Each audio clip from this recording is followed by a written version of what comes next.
In the time that I've been exploring the world of cameras, I have never seen hype around any camera like what happened with the Fujifilm X100 Mark V, or X100V if you prefer. And even if I wanted to follow up on that hype and try it out for myself, it was basically impossible to get your hands on one, even to the point where people were selling used copies for more than the new ones were going for. The demand was so high that they could do that. So when Fujifilm announced the newer X100 Mark VI, I really wanted to try and get my hands on it and see what all the hype was about. And now that I've got it in hand, it's time to take it for a spin.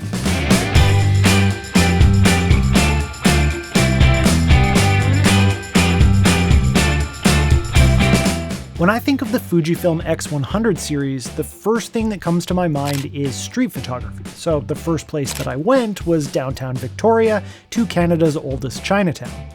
The X100 series are great street photography cameras partially because of their compact and discreet form factor. We've got a fixed lens system that has a 23mm f2 lens on an APS-C size sensor. So we get about 35mm full frame equivalent, which if you're gonna have a fixed prime lens, I would argue that's a decent focal length to have. It's got a really cool rangefinder system that allows you to use the viewfinder either as an optical viewfinder or you can switch it to be an electronic viewfinder. So if you're really looking for the vibe of shooting with a film camera, you can keep it in OVF mode and have that experience with a custom overlay as well. It's also got a built-in 4-stop ND filter that you can turn on and off as you need. We saw this in the previous version as well, and it's really handy, especially if you're shooting video with this camera. The buttons and dials are actually quite well thought out and extensive, especially for such a compact camera. The shutter speed and ISO dial is unique compared to a lot of cameras that we see nowadays, but you can also choose to customize the dials to function more like other cameras if you prefer. Of course, being a Fujifilm camera, we have a ton of different film simulations to choose from that apply directly to your JPEG photos, so a lot of people actually like to use this camera to shoot JPEGs. And if you're really keen on getting the look that you want directly in camera, you can really get in there and customize the settings and save your own presets, or as people refer to them, recipes, so that ideally there is minimal to no editing after you shoot. I borrowed a recipe from a friend and the results were really solid. But everything that I've mentioned so far is stuff that was all available on the Mark V, so let's talk about what's new with the Mark VI. The Mark VI might look almost exactly like the Mark V on the outside, but there are a bunch of upgrades that have happened inside this camera.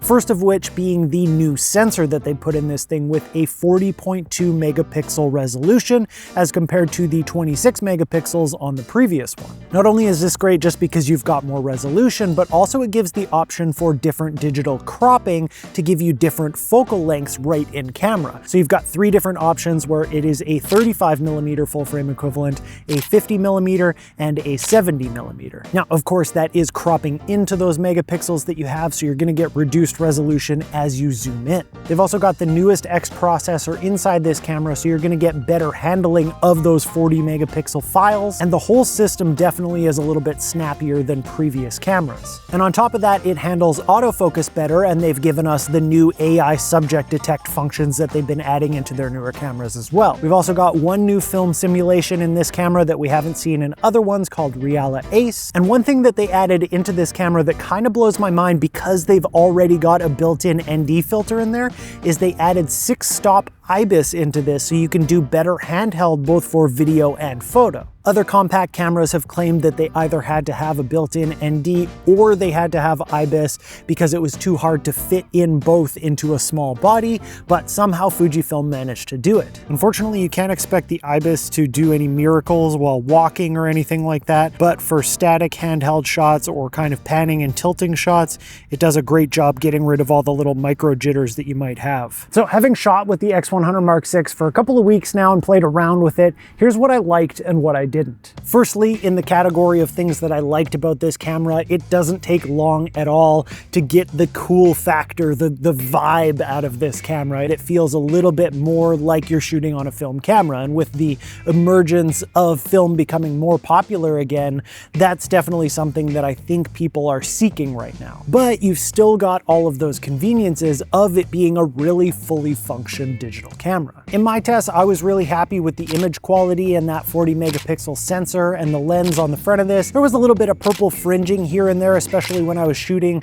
in super bright conditions, but for the most part, I thought it looked great. I pretty much shot RAW and JPEG the entire time that I had this camera so that I would have the option of seeing the film simulations, but still have the extra control of the RAW files. And just on a whim, I opened them in Capture One, the RAW files, and I found out that Capture One will automatically read which film simulation you used when you were shooting it and apply it in the software. They've got all of them, even the new one, the Reala Ace one, and they are so accurate from the RAW files to the JPEGs. So if you're a Fujifilm shooter, you might want to consider looking at Capture One if you want the kind of extra flexibility of shooting RAW, but you want to have those film simulations as an option. I know Lightroom has some of them, but definitely not the whole list like Capture One. I really liked having the internal ND. It's so nice to just be able to click a button and have 4 stops of ND in there. The layout of the buttons and the dials on this camera are really user-friendly. I found it no problem to get set up and get going right on day one when I went down to Chinatown there, and I'm definitely not used to this system at all, so I think that's a double thumbs up from me on the layout and the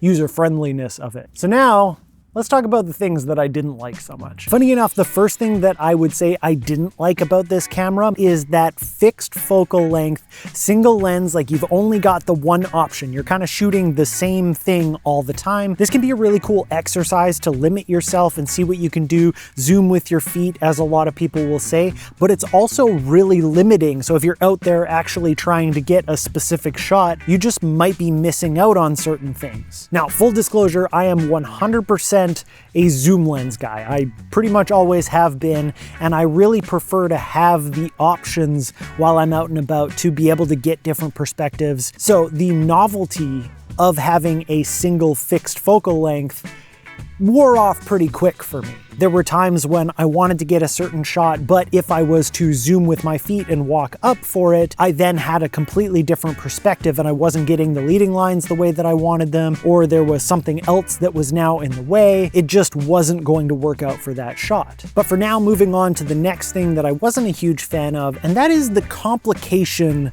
of the recipes. I love photo editing. Part of the process for me is the editing afterwards. So if you're anything like that, it might kind of have a kind of excitement at first when you're trying to figure it all out. But for me, it wore off really quickly. I found myself spending a lot of time trying to get what was right for the situation. It's hard to see on the back of the screen. It just doesn't line up with the reason that I'm out there shooting photos. And if you want to shoot with a tripod on this camera and you need to put a plate on the bottom, get ready for that to completely block your access to the battery and SD card, which are both in the same compartment on the bottom. Again, not the hugest deal in the world, but it is kind of annoying to have to fully take off your tripod plate if you want to get at the battery or your SD card. So here's the thing. In the end, this camera really isn't for me, but it doesn't have to be. So it got me thinking, with all the pros and cons, all the things that I liked or didn't like and other people might love or not love, who is this camera really for? So first of all, would I recommend this camera for beginners? And the answer is no. For a lot of beginners, it's probably too expensive of a camera. It comes in at $1,600 US. It's very limiting with that single focal length, which can be a good exercise for a beginner, but you can also do that by just leaving your lens on a single focal length or getting a prime lens for your interchangeable lens camera. And thirdly, if this is the first real camera that you're going to buy,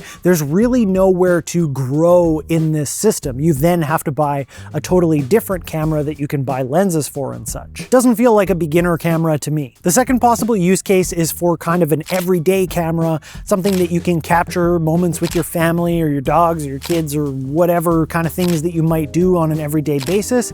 And again, probably not for most people. Keep that in mind, for most people. And the reasons there, again, are similar. It's very limiting with that single focal length. In everyday life, things happen really quickly and you might want to capture something far away, or you might want to capture something wide. If you've got a family group together, you might need a wide angle lens to make sure you can get everybody in the shot. Thinking about the kinds of people who want to capture those moments, I don't want them to have that kind of limitation of only 35 millimeters and that's it. The exception exception to this, of course, is if you're already a photographer, you have a bunch of gear, you know your way around photos, and you want something that looks really nice, but for your everyday use. Then, of course, being who I am, I had to ask myself, is this a decent vlogging or content creation camera? They've got some pretty great video features on there, but then you run into the problem that it's got no flip screen and it's the 35 millimeters again, so it's definitely not wide enough for a lot of situations that you would find yourself making content in. So nope, not for that. So how about as a main camera for a pro photographer? And mostly that's a no as well. Street photographers is where maybe this one lines up a little bit better. Again, that's kind of where my brain goes when I think about this focal length and this kind of camera. But generally, if we were thinking of this as like a main camera for a photographer, I'd say probably not. I'm sure the comment section is gonna have a lot of fun with this one. So after all of that, who do I actually think this camera is for? It's for people who pretty much have all the camera gear that they could possibly want already, and they want something else that challenges them, something that they can take out that's nice and light, but when it comes down to shooting something that they're unsure of or they need flexibility, they've got other options already. In my mind, this is an alternative to the film camera that people sometimes would throw in their camera bag alongside all of their other gear because it was a fun and challenging thing to shoot with. This is just the newer digital version of that. And so this brings me to my point of why I think this camera got so much hype. If you think about who those people are, a lot of them are photography influencers or creators or professionals. They want a little bit of a challenge. They want to play around with something new and fun. Those are the people with these big voices who are influencing the rest of the camera world. And they're saying, wow, I have so much fun with this camera. It's so great. And it is a great camera. Like, it's fully featured. It's got lots going on with it. But it's those kinds of people who were saying how great it was and how much fun it was. And then the rest of the world just kind of picked up on that, took what they were saying and started buying it up. And it's not to say that all of those people made a mistake by buying it. Maybe they also really enjoyed it too and had a lot of fun with it. But functionally, there are so many other cameras out there that I think are better for so many people that this shouldn't be sold out everywhere all the time, if that makes sense. So basically, this is a great camera. Don't buy it.